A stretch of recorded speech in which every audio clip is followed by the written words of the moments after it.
Hi, ನಾನು Sandeep from tech in Kannada. ಇವತ್ತು ನನ್ನ ಮುಂದೆ ರೆಡ್ಮಿನವರು ಹೊಸದಾಗಿ ಲಾಂಚ್ ಮಾಡ್ತಾ ಇರುವಂಥ ರೆಡ್ಮಿ 15C 5G ಸ್ಮಾರ್ಟ್ಫೋನ್ ಇದೆ. ನಾನು ಈ ವಿಡಿಯೋ ಮಾಡೋ ಟೈಮಲ್ಲಿ ಆ್ಯಕ್ಚುಲಿ ಈ ಫೋನ್ನ ಬೆಲೆ ಇನ್ನೂ ರಿವೀಲ್ ಆಗಿಲ್ಲ. ನಾನು ಈ ಸ್ಪೆಸಿಫಿಕೇಷನ್ ಎಲ್ಲ ನೋಡಿ ನನಗನ್ಸಿದ್ದು ಈ ಫೋನ್ 10,000 ರೂಪಾಯಿಗೆ ಲಾಂಚ್ ಆದರೆ ಒಳ್ಳೆ ಬೆಲೆ ಆಗಬಹುದು. 10,000 ರೂಪಾಯಿಗೆ ಲಾಂಚ್ ಆದರೆ ನಾನಿವತ್ತು ಈ ಸ್ಮಾರ್ಟ್ಫೋನ್ನ ಅನ್ಬಾಕ್ಸ್ ಮಾಡ್ತೀನಿ, ಯೂಸ್ ಮಾಡಿ ನನ್ನ ಎಕ್ಸ್ಪೀರಿಯನ್ಸ್ ಮಾತ್ರ ಶೇರ್ ಮಾಡ್ತೀನಿ. ಏನು ಚೆನ್ನಾಗಿದೆ, ಏನು ಚೆನ್ನಾಗಿಲ್ಲ, ಕಂಪ್ಲೀಟ್ ಮಾಹಿತಿನ ತಿಳಿಸ್ಕೊಡ್ತೀನಿ. ಅದಕ್ಕಿಂತ ಮುಂಚೆ ನೀವಿನ್ನೂ ನಮ್ಮ tech in Kannada YouTube channel subscribe ಮಾಡ್ಕೊಂಡಿಲ್ಲ ಅಂದರೆ ಈಗಲೇ ಸಬ್ಸ್ಕ್ರೈಬ್ ಮಾಡ್ಕೊಳ್ಳಿ ಮತ್ತು ಬೆಲ್ ಐಕಾನ್ ಕೂಡ ಕ್ಲಿಕ್ ಮಾಡ್ಬೋದು. ಓಕೆ, ಫಸ್ಟ್ ಈ ಸ್ಮಾರ್ಟ್ಫೋನ್ನ ಅನ್ಬಾಕ್ಸ್ ಮಾಡೋಣ.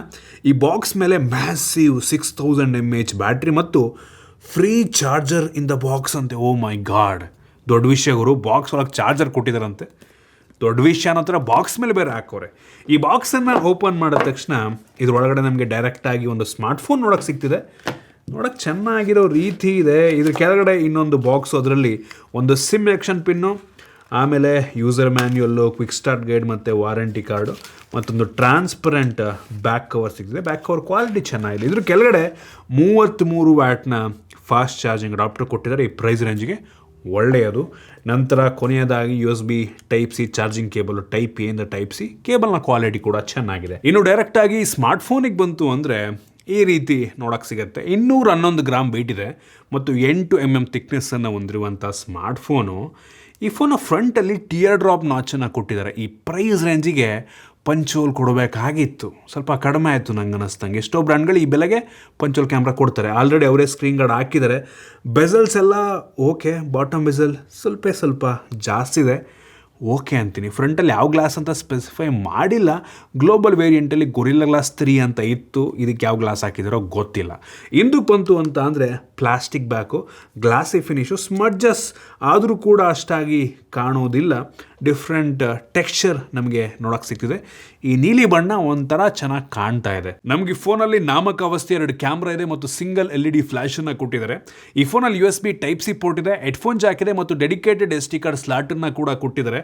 2 ಸಿಮ್ ಮತ್ತೊಂದು SD ಕಾರ್ಡನ್ನು ಹಾಕೊಬೋದು. ಈ ಫೋನಲ್ಲಿ ಪ್ಲಾಸ್ಟಿಕ್ ಫ್ರೇಮ್ ಇದೆ. ಪವರ್ ಬಟನ್ ಮೇಲೆ ಸೈಡ್ ಮೌಂಟೆಡ್ ಫಿಂಗರ್ ಪ್ರಿಂಟ್ ಸೆನ್ಸರ್ನ ಕೊಟ್ಟಿದ್ದಾರೆ ಮತ್ತು IP64 ಡಸ್ಟ್ ಮತ್ತು ವಾಟರ್ ರೆಸಿಸ್ಟೆಂಟ್ ಅಂದರೆ ಸ್ಪ್ಲಾಶ್ ರೆಸಿಸ್ಟೆಂಟ್ ರೇಟಿಂಗನ್ನು ಕೊಟ್ಟಿದ್ದಾರೆ. ಮತ್ತು ಸದ್ಯಕ್ಕೆ ಈ ಫೋನ್ 3 ಡಿಫ್ರೆಂಟ್ ಕಲರ್ ವೇರಿಯಂಟಲ್ಲಿ ಲಾಂಚ್ ಆಗ್ತದೆ. ಡಿಸೈನ್ ಮತ್ತು ಬಿಲ್ಡ್ ಕ್ವಾಲಿಟಿ ಓಕೆ ಅಂತೀನಿ. ಪಂಚೋಲ್ ಕ್ಯಾಮ್ರಾ ಕೊಟ್ಟಿದ್ರೆ ಇನ್ನೂ ಚೆನ್ನಾಗಿರ್ತೈತೆ ಈ ಪ್ರೈಸ್ ರೇಂಜಿಗೆ. ಇನ್ನು ಡಿಸ್ಪ್ಲೇ ಬಗ್ಗೆ ಮಾತನಾಡಬೇಕು ಅಂದರೆ 6.9 ಇಂಚಿನ HD+ ರೆಸೊಲ್ಯೂಷನ್ನ ಹೊಂದಿರುವಂಥ IPS ಡಿಸ್ಪ್ಲೇ. ಇದು 120 ಹರ್ಟ್ಸ್ನ ರಿಫ್ರೆಶ್ ರೇಟನ್ನು ಹೊಂದಿರುವಂಥ ಡಿಸ್ಪ್ಲೇ. ಫುಲ್ HD+ ಕೊಡಬೇಕಾಗಿತ್ತು. ಟಚ್ ಸ್ಯಾಂಪ್ಲಿಂಗ್ ರೇಟ್ ಒಂದು ಲೆವೆಲಿಗೆ ಜಾಸ್ತಿ ಇದೆ. ವೆಟ್ ಟಚ್ ಇದೆ, ಕೈ ಒದ್ದಾಗಿರೂ ಸಹ ಡಿಸ್ಪ್ಲೇ ಯೂಸ್ ಮಾಡ್ಬೋದು. ಮತ್ತು ಅವರು TUV ಅವ್ರ ಜೊತೆ ಕೆಲವೊಂದು ಸರ್ಟಿಫಿಕೇಷನ್ನ ಸಹ ಮಾಡ್ಕೊಂಡಿದ್ದಾರೆ. ಡಿಸ್ಪ್ಲೇ ಓಕೆ, ಫುಲ್ HD+ ಕೊಟ್ಟಿದ್ರೆ ಚೆನ್ನಾಗಿರ್ತಾ ಇತ್ತು. ಉಳಿದಿದ್ದೆಲ್ಲ ಓಕೆ ಇದೆ. ಇನ್ನು ಸ್ಟೋರೇಜ್ ವೇರಿಯಂಟಿಗೆ ಬಂತು ಅಂದರೆ ಸದ್ಯಕ್ಕೆ ಈ ಸ್ಮಾರ್ಟ್ಫೋನು 3 ಡಿಫ್ರೆಂಟ್ ವೇರಿಯಂಟಲ್ಲಿ ಲಾಂಚ್ ಆಗ್ತದೆ. 4 GB RAM, 128 GB storage, 6 GB RAM, 128 GB storage, ಮತ್ತಿನ್ನೊಂದು 8 GB ರ್ಯಾಮು, 128 GB ಸ್ಟೋರೇಜು. ಇದರಲ್ಲಿ ಎಕ್ಸ್ಟೆಂಡೆಡ್ ರ್ಯಾಮ್ ಆಪ್ಷನ್ ಸಹ ಇದೆ. ವರ್ಚುವಲ್ ರ್ಯಾಮ್ ರೀತಿ ಕೆಲಸವನ್ನು ಮಾಡುತ್ತೆ. ಸ್ಟೋರೇಜ್ನ ರ್ಯಾಮ್ ರೀತಿ ಯೂಸ್ ಮಾಡ್ಕೊಳ್ಳುತ್ತೆ. ಅಪ್ ಟು 1 TB ತನಕ ಸ್ಟೋರೇಜನ್ನು SD ಕಾರ್ಡ್ ಮುಖಾಂತರ ಎಕ್ಸ್ಪ್ಯಾಂಡ್ ಮಾಡ್ಕೊಬೋದು. ಈ ಫೋನಲ್ಲಿ LPDDR4X ರ್ಯಾಮ್ ಇದೆ. UFS 2.2 ಸ್ಟೋರೇಜನ್ನು ಕೊಟ್ಟಿದೆ. ಎರಡು ಕೂಡ ತುಂಬ ಸ್ಟ್ಯಾಂಡರ್ಡ್ ಅಂತೀನಿ. ಇನ್ನು ಪರ್ಫಾರ್ಮೆನ್ಸಿಗೆ ಬಂತು ಅಂದರೆ ಈ ಪ್ರೈಸ್ ರೇಂಜಿಗೆ ಎಲ್ಲರೂ ಕೊಡುವಂಥ ಮೀಡಿಯಾಟೆಕ್ ಡೈಮೆನ್ಸಿಟಿ 6300 5G ಪ್ರೊಸೆಸರ್ ಇದೆ. ಒಂದು ಲೆವೆಲ್ಲಿಗೆ ಪವರ್ಫುಲ್ ಆಗಿರುವಂಥ ಪ್ರೊಸೆಸರ್. ಈ ಬೆಲೆಗೆ ಸ್ಟ್ಯಾಂಡರ್ಡ್ ಅಂತೀನಿ. ಎಲ್ಲರೂ ಕೊಡುವಂಥದ್ದನ್ನೇ ಇವರು ಕೊಟ್ಟಿದ್ದಾರೆ. ನಾವಂಥದ್ದು ಬೆಂಚ್ ಮಾರ್ಕನ್ನು ಚೆಕ್ ಮಾಡೋದಂಗೆ ಸುಮಾರು 5.5 ಲಕ್ಷ ರೇಟಿಂಗನ್ನು ಕೊಡ್ತದೆ. ಈ ಬೆಂಚ್ ಮಾರ್ಕ್ ಮಾಡೋ ಟೈಮಲ್ಲಿ ಬ್ಯಾಟ್ರಿ ಡ್ರೈನ್ ಮತ್ತು ಟೆಂಪ್ರೇಚರ್ ವೇರಿಯೇಷನ್ ಎರಡನ್ನೂ ಕೂಡ ಚೆಕ್ ಮಾಡಿದ್ವು. ಎರಡು ಕೂಡ ತುಂಬ ನಾರ್ಮಲ್ ಅನ್ನಿಸ್ತು. ಗೀಕ್ ಬೆಂಚ್ ಸ್ಕೋರನ್ನ ಕೂಡ ನಾನು ನಿಮಗೆ ತೋರಿಸ್ತಾ ಇದ್ದೀನಿ. ಗೇಮಿಂಗ್ ಟೆಸ್ಟನ್ನು ನಾವು ಮಾಡ್ದಂಗೆ BGMIನಲ್ಲಿ ಸ್ಮೂತಲ್ಲಿ ಎಕ್ಸ್ಟ್ರೀಮ್ ಗ್ರಾಫಿಕ್ ತನಕ ಹೋಗುತ್ತೆ. ಒಂದು ಲೆವೆಲಿಗೆ ಪ್ಲೇಯಬಲ್ ಇದೆ. ಮ್ಯಾಕ್ಸಿಮಮ್ ಅಂತ ಅಂದರೆ HDR up to ultra graphic ತನಕ ಹೋಗುತ್ತೆ. ಸೊ ಎನಿಮಿ ಬಂತು ಅಂದರೆ ಸ್ವಲ್ಪ ಲ್ಯಾಕ್ ಫೀಲ್ ಆಗಬಹುದು, ಆಯಿತಾ. ಸೊ ಒಟ್ಟಿನಲ್ಲಿ ಇದು ಒಂದು ಎಂಟ್ರಿ ಲೆವೆಲ್ 5G ಸ್ಮಾರ್ಟ್ಫೋನ್ ಅಪ್ಪ, ಆಯಿತಾ. ಬೇಸಿಕ್ 10,000 ರೂಪಾಯಿಗೆ 5G ಫೋನ್ ಶುರುವಾದರೆ ಇದೇ ಪ್ರೋಸೆಸರ್ ಇರುತ್ತೆ. ಎಂಟ್ರಿ ಲೆವೆಲ್ ಒಂದು ಲೆವೆಲಿಗೆ ಪವರ್ಫುಲ್ ಅಂತೀನಿ, ಹೆವಿ ಪವರ್ಫುಲ್. ಜಾಸ್ತಿ ಎಕ್ಸ್ಪೆಕ್ಟೇಷನ್ ಇಟ್ಕೊಳ್ಳೋದಕ್ಕೆ ಹೋಗಬೇಡಿ. ಒಟ್ಟಿನಲ್ಲಿ ಪರ್ಫಾರ್ಮೆನ್ಸ್ ಓಕೆ. ಇನ್ನು ಕ್ಯಾಮ್ರಾ ಬಗ್ಗೆ ಮಾತನಾಡಬೇಕು ಅಂದರೆ ಹಿಂದ್ಗಡೆ ಎಳ್ಕೊಳಕ್ಕೆ 2 camera, 50 MP AI dual camera ಅಂತೆ, 1.8 ಅಪರ್ಚರು. ಇದು ತೆಗೆಯುವಂಥ ಫೋಟೋ ಓಕೆ ಅಂತೀನಿ, ಆಯ್ತು. ನನಗೇನೋ ಅಂಥ ಇಂಪ್ರೆಸ್ ಮಾಡಲಿಲ್ಲ. ಇದಕ್ಕಿಂತ ಒಂದು 1,000 ರೂಪಾಯಿ 2,000 ರೂಪಾಯಿ ಜಾಸ್ತಿ ಹಾಕಿದ್ರೆ, ಇನ್ ಕೇಸ್ ಇದು 10,000 ರೂಪಾಯಿಗೆ ಲಾಂಚ್ ಆಗಿ 11-12 ಸಾವಿರ ರೂಪಾಯಿಗೆ ನೀವು ಬಡ್ಜೆಟ್ ಹಾಕಿದ್ರೆ ಇನ್ನೂ ಬೆಟರ್ ಕ್ಯಾಮ್ರಾ ಸಿಗುತ್ತೆ ಅಂತ ನನ್ನ ಅಭಿಪ್ರಾಯ, ಆಯಿತಾ. ಒಟ್ಟಿಗೆ 10,000 ರೂಪಾಯಿಗಿದ್ದು ಲಾಂಚ್ ಆಗುತ್ತೆ ಅಂದ್ಕೊಂಡು ನಾನು ಜಡ್ಜ್ ಮಾಡ್ತಾಯಿದ್ದೀನಿ. ಸೊ 10,000 ರೂಪಾಯಿ ಕ್ಯಾಮ್ರಾ ಓಕೆ ಅಂತೀನಿ, ಆಯಿತಾ. ಸುಮಾರಾಗಿದೆ, ಪರವಾಗಿಲ್ಲ ಅಂತ ಏನೋ ಹೇಳ್ಕೊಡೋ ಥರ ಇದೆ ಅಂತ ಅನ್ನಿಸ್ತದೆ. ಲೋ ಲೈಟಲ್ಲಿ ತುಂಬ ಸ್ಟ್ರಗಲ್ ಮಾಡುತ್ತೆ.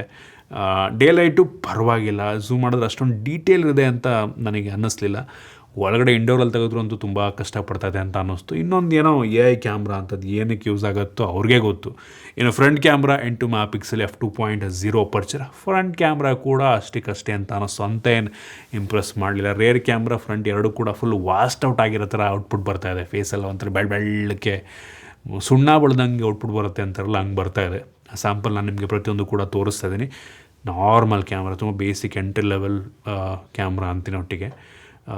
AI ಫೀಚರ್ ಏನು ಇಂಟಿಗ್ರೇಷನ್ ಆಗಿಲ್ಲ, ತುಂಬ ಸಿಂಪಲ್ ಅಪ್ಲಿಕೇಶನ್, ಯೂಸರ್ ಫ್ರೆಂಡ್ಲಿ ಇದೆ ಒಟ್ನಲ್ಲಿ, ಆಯಿತಾ. ಕ್ಯಾಮ್ರಾ AI ಫೀಚರ್ ಕೂಡ ಅಂತೇನಿಲ್ಲ. ಎಡಿಟಿಂಗಲ್ಲಿ ಬೇಸಿಕ್ ಎಡಿಟಿಂಗ್ ಬಿಟ್ಟರೆ ಏನು AI ಇದರಲ್ಲಿ ಸಿಗ್ತಾ ಇಲ್ಲ. ಇನ್ನು ವಿಡಿಯೋಗ್ರಫಿಗೆ ಬಂತು ಅಂದರೆ ಫ್ರಂಟು ಮತ್ತು ಬ್ಯಾಕ್ ಎರಡೂ ಸಹ ಫುಲ್ HD-ಯಲ್ಲಿ 30 FPS ತನಕ ವಿಡಿಯೋ ರೆಕಾರ್ಡ್ ಮಾಡುತ್ತೆ. ಓಕೆ, ಅದು ಸುಮಾರಾಗಿದೆ. ಆ ಸ್ಯಾಂಪಲ್ನ ಕೂಡ ನಾನು ನಿಮಗೆ ತೋರಿಸ್ತಾ ಇದ್ದೀನಿ. ಇನ್ನು ಸೆಕ್ಯೂರಿಟಿಗೆ ಬಂತು ಅಂತ ಅಂದರೆ ನಮಗೆ ಈ ಫೋನಲ್ಲಿ side mounted fingerprint sensor ಇದೆ, ಫೇಸ್ ಅನ್ಲಾಕ್ ಇದೆ, ವೈಡ್ ವೈನ್ L1 ಸೆಕ್ಯೂರಿಟಿ ಕೊಟ್ಟಿದ್ದಾರೆ, ಸೂಪರ್. ಇನ್ನು OS-ಗೆ ಬಂತು ಅಂದರೆ ಸದ್ಯಕ್ಕೆ Android 15 ಬೇಸ್ ರನ್ ಆಗ್ತಿರುವಂಥ ಶಾಮಿದು HyperOS 2 ನಮಗೆ ಸಿಗ್ತಾ ಇದೆ. ಅವ್ರು ಹೇಳೋ ಪ್ರಕಾರ ಈ ಫೋನ್ಗೆ 2 ವರ್ಷಗಳ OS ಅಪ್ಡೇಟ್ ಕೊಡ್ತಾರಂತೆ ಮತ್ತು 4 ವರ್ಷಗಳ ಸೆಕ್ಯೂರಿಟಿ ಪ್ಯಾಚ್ ಅಂತೆ. ಸೂಪರ್ ಗುರು, 2 ವರ್ಷ ಕೊಟ್ಟರೆ ಈ ಪ್ರೈಸ್ ರೇಂಜಿಗೆ ಒಳ್ಳೆಯದೇ. ಇನ್ನು AI ಫೀಚರಿಗೆ ಬಂತು ಅಂದರೆ ಅಂತ ಹೇಳ್ಕೊಳ್ಳೋ AI ಫೀಚರ್ ಏನೂ ಇಲ್ಲ. ಗೂಗಲ್ ಜೆಮಿನಾ ಇದೆ ಮತ್ತು ಸರ್ಕಲ್ ಟು ಸರ್ಚ್ ಫೀಚರ್ ಅಂತೂ ಕೊಟ್ಟಿದ್ದಾರೆ, ಓಕೆ. ಇನ್ನು ಬ್ಯಾಟ್ರಿಗೆ ಬಂತು ಅಂದರೆ 6000 mAh ಕೆಪಾಸಿಟಿ ಬ್ಯಾಟ್ರಿ ಮತ್ತು ಬಾಕ್ಸ್ ಒಳಗೆ 33 ವ್ಯಾಟ್ ಚಾರ್ಜರ್ ಇದೆ. ರಿವರ್ಸ್ ವೈರ್ಡ್ ಚಾರ್ಜಿಂಗ್ ಕೂಡ ಮಾಡುತ್ತೆ ಮತ್ತು ಅವ್ರು ಹೇಳೋ ಪ್ರಕಾರ 4 ವರ್ಷ ಬ್ಯಾಟ್ರಿ ಹೆಲ್ತ್ ಇನ್ನೂ ಚೆನ್ನಾಗಿರುತ್ತೆ, ಅಂದರೆ ಡಿಗ್ರೇಡ್ ಆಗ್ದಂಗೆ ರಿಟರ್ನ್ ಆಗಿರುತ್ತಂತೆ. ಇನ್ನು ಸ್ಪೀಕರಿಗೆ ಬಂತು ಅಂದರೆ ಮೊನೋ ಸ್ಪೀಕರ್ನ ಕ್ಲಾರಿಟಿ ಓಕೆ, 200%ಗೆ ಅಂದರೆ ಡಬಲ್ ಬೂಸ್ಟ್ ಆಗುತ್ತೆ. ಫುಲ್ ವಾಲ್ಯೂಮ್ ಕೊಟ್ಟಾದ್ಮೇಲೆ ಮತ್ತೆ ಬೂಸ್ಟ್ ಆಗುತ್ತೆ, ಸ್ವಲ್ಪ ಜೋರಾಗಿ ಕೂಡ ಕೇಳುತ್ತೆ. ಏನೋ ಡಾಲ್ಬಿ ಸರ್ಟಿಫಿಕೇಷನ್ ತೊಗೊಂಡಿದ್ದಾರಪ್ಪ. ಸೊ ಕ್ಲಾರಿಟಿ ಓಕೆ ಅನ್ನಿಸ್ತು ನನಗೆ. ಇನ್ನು ಕನೆಕ್ಟಿವಿಟಿಗೆ ಬಂತು ಅಂದರೆ ಡ್ಯುಯಲ್ ಬ್ಯಾಂಡ್ ವೈಫೈ ನಮಗೆ ಸಿಗ್ತಿದೆ. ಬ್ಲೂಟೂತ್ ವರ್ಷನ್ ಎಲ್ಲೂ ಕ್ಲಾರಿಟಿ ಇಲ್ಲ, ಮೋಸ್ಟ್ಲಿ 5.2 ಇರಬಹುದು ಅಂತ ಕಾಣುತ್ತೆ ಮತ್ತು 12 5G ಬ್ಯಾಂಡ್ ಇದರಲ್ಲಿ ಸಿಗ್ತಾ ಇದೆ. ಅವಶ್ಯಕತೆ ಇರುವಂಥ ಕೆಲವೊಂದು ಬೇಸಿಕ್ ಸೆನ್ಸಾರ್ಸನ್ನು ಹಾಕಿದ್ದಾರೆ. ಅವ್ರು ಕೆಲವೊಂದು ಗ್ಲೋಬಲ್ ವೇರಿಯಂಟಲ್ಲಿ IR ಬ್ಲಾಸ್ಟರ್ ಇದೆ ಅಂತ ಇತ್ತು, ನಂಗೆ ಎಲ್ಲೂ ಕೂಡ ಇದ್ರೆ IR ಬ್ಲಾಸ್ಟರ್ ಕಾಣ್ತಾ ಇಲ್ಲ. ಹಿಂದ್ಗಡೆ ಒಂದು ಸೆನ್ಸಾರ್ ಇಲ್ಲ, ಮೇಲ್ಗಡೆ ಇಲ್ಲ, ಮೋಸ್ಟ್ಲಿ ಇಲ್ಲ ಅನ್ಕೋತೀನಿ. ಕೆಲವೊಂದು ಅಪ್ಲಿಕೇಶನ್ ಹಾಕ್ಬಿಟ್ಟು ಟ್ರೈ ಮಾಡಿದೆ, ಎಲ್ಲೂ ಕೂಡ IR ಬ್ಲಾಸ್ಟರ್ ಸಪೋರ್ಟ್ ಆಗ್ತಾಯಿಲ್ಲ. ಮೋಸ್ಟ್ಲಿ ಫ್ಯೂಚರ್ ಅಪ್ಡೇಟ್ನಲ್ಲಿ ಇದೆಯೋ, ಫಸ್ಟ್ ಆಫ್ ಆಲ್ ಹಾರ್ಡ್ವೇರ್ ಇದೆಯಲ್ವೋ ಗೊತ್ತಿಲ್ಲ, ಆಯಿತಾ. ಸೊ ಒಟ್ಟಿನಲ್ಲಿ ನಮಗಂತೂ ಸಪೋರ್ಟ್ ಸಿಗ್ತಾ ಇಲ್ಲ, ಆಯಿತಾ. ಇದಿಷ್ಟು ಈ ಫೋನ್ನ ಬಗ್ಗೆ ನಮ್ಮ ಹಾನೆಸ್ಟ್ ಒಪಿನಿಯನ್ನು. ಇನ್ ಕೇಸ್ ಇದು ಒಂದು 10,000 ರೂಪಾಯಿಗೆ ಲಾಂಚ್ ಆದರೆ ಒಂದು ಆಪ್ಷನ್ನಾಗಿ ಇಟ್ಕೋಬೋದು. 10,000 ರೂಪಾಯಿಗೆ ಹೇಳ್ತಿರೋದು ನಾನು, 10,000 ರೂಪಾಯಿಗೆ.